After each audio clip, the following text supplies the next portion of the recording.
Comportamento reflexo incondicionado. Aqui a gente ainda está em território da filogenética, né? E, bom, antes de começar essa aula, quero pedir aí para quem está sendo reforçado pelos vídeos que também reforce o professor aí, né? Tipo, uma mão lava a outra, me ajuda a te ajudar, essas coisas assim. E então deixa aquele comentário, se inscreve no canal, dá aquela curtida, que você vai aumentar a probabilidade de que eu continue me comportando de forma a produzir vídeos. Então todo mundo sai ganhando. É nóis. Vamos lá. Então estamos aqui em território filogenético. Vamos dar uma olhada. Conceito de comportamento, né? Comportamento ele não é uma coisa isolada, ele é um sistema de relações. Então, quando a gente está falando de condicionamento reflexo ou relações respondentes incondicionadas, a gente está falando que são comportamentos que não necessitam de aprendizagem por parte do organismo durante a história de vida dele. Esse organismo vem de fábrica com esses comportamentos, né? É, então a gente fala que ele é incondicionado, não depende de condicionamento. Uma relação respondente incondicionada, então, ela é composta por esses termos. Um estímulo incondicionado que elicia uma resposta incondicionada do organismo. O conjunto de estímulo e resposta aqui, dessa relação que a gente está vendo entre o estímulo e a resposta, é chamada de comportamento reflexo.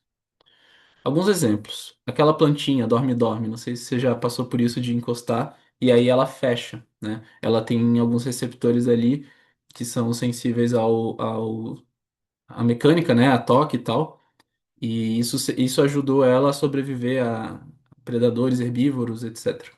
A quimiotaxia em bactérias, por exemplo, em que elas se movem em direção a gradientes de, por exemplo, nutrientes. Um meio com mais glicose faz com que ela altere o movimento em direção a esse fenômeno químico ali, né? Enfim.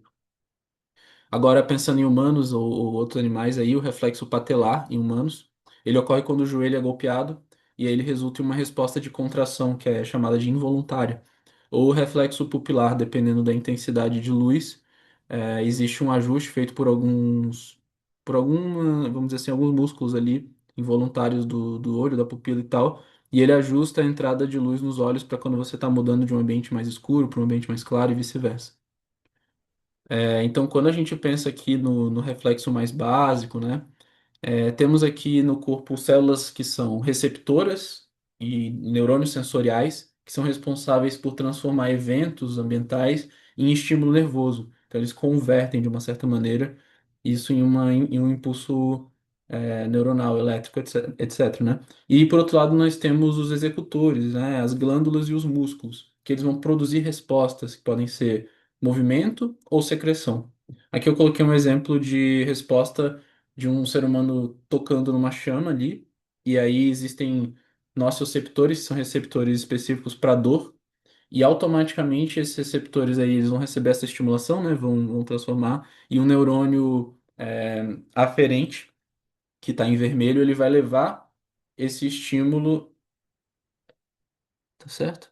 Isso, tá certo, é o vermelho. O neurônio aferente, que é o vermelho, vai levar esse estímulo até ali a medula espinhal. Vai ter um interneurônio que vai fazer a conexão com o neurônio motor eferente, que vai fazer a contração dos músculos responsáveis por tirar, afastar a mão de perto dessa chama que causou um ferimento, uma dor. E então isso é feito de uma forma muito rápida. Alguns tipos de reflexo nem passam pelo encéfalo, eles acontecem direto aí, né? É o tal do arco reflexo. Alguns outros eles dependem de estruturas tipo bulbo, etc. Eu não vou entrar em detalhe, mas só para ter uma noção. Vamos para as leis. O comportamento reflexo, ele tem certas leis, que são as leis primárias, essas três. Então, a lei da intensidade e magnitude é o seguinte: quanto mais intenso um estímulo, maior a magnitude da resposta, certo? Então, uma queimadura muito grave, muito dolorosa, assim, ela vai fazer com que o reflexo de retirada seja mais intenso, com maior magnitude, desculpa. A intensidade diz respeito ao estímulo e a magnitude diz respeito à resposta. Já uma chama ali, um calor menos intenso, vai produzir uma resposta ali um pouco com uma magnitude um pouco menor. A lei da intensidade e latência é o seguinte: quanto maior a intensidade de um estímulo, menor a latência da resposta. A latência é o tempo que demora entre a apresentação do estímulo e o início da resposta. Então, se a chama for muito intensa, um calor muito quente, calor quente um fogo, uma queimadura muito grave, né? Muito intensa, a pessoa vai tirar a mão mais rápido, isso é em milissegundos e tal, do que se fosse um calor ali não tão intenso, certo? E a terceira lei, primária do reflexo é a lei do limiar absoluto. O limiar absoluto, ele é a intensidade mínima de estímulo necessária para iniciar a resposta em 50% das apresentações. Dando uma olhada aqui para o gráfico, como que seria isso, um exemplo, né? Então aqui a gente tem no eixo Y a intensidade dos estímulos e no eixo X a passagem do tempo.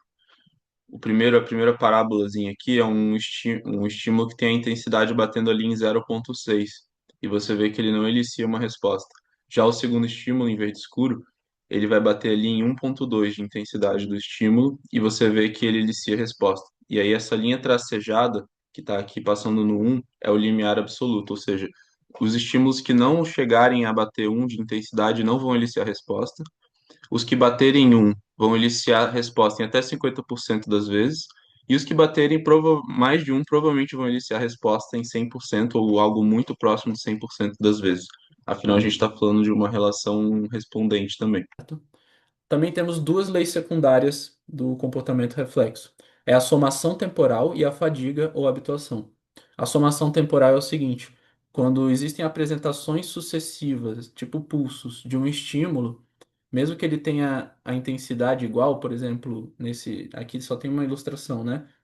Por exemplo, um, se você apresenta esse estímulo que tem intensidade um diversas vezes, sem dar tempo dele reduzir essa intensidade, essa resposta, ele vai somar no tempo e vai acabar atingindo o limiar. Então, um estímulo um que não atingiria o limiar, se ele for apresentado repetidamente, ele pode acabar se somando no tempo, e essa soma temporal vai fazer com que a soma dos estímulos atinja o limiar e produza ele si a resposta. Já a fadiga habituação, quando um estímulo ele é constante, né? Então o organismo está exposto a um estímulo constante, a magnitude da resposta ela reduz gradualmente ali, até o momento que você retira esse estímulo e aí a fadiga meio que reseta ali. Um exemplo bom é temperatura. Tipo, você vai entrar numa piscina gelada. A partir do momento que você entra, nossa, você tem aquele primeiro choque inicial, seus receptores estão tipo, nossa, que frio, que horror, tal. Depois de um tempo, você vai habituando, habituando, até que aquele frio você já não sente mais frio. E aí, quando você sai da piscina, já você sente, pô, tá mó calor aqui fora, né? Por exemplo. Enfim. Aqui tem um exemplo da somação temporal.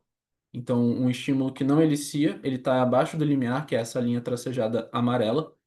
Só que aí você tem aqui quatro estímulos consecutivos que quase eliciam, mas não eliciam. E aí, quando você tem seis estímulos, justapostos aqui temporalmente, quase, né? Eles vão chegar a bater ali no limiar e vão eliciar a resposta. Os reflexos, eles têm limitações, né? Porque é um repertório limitado e fixo. Porque eles dependem de estímulos específicos e não são influenciados pela experiência anterior, como eu falei, eles são incondicionados, não depende de condicionamento. Então, estímulos novos que não estavam presentes durante a seleção natural, vamos dizer, por exemplo, sei lá, um celular é um estímulo que não existia.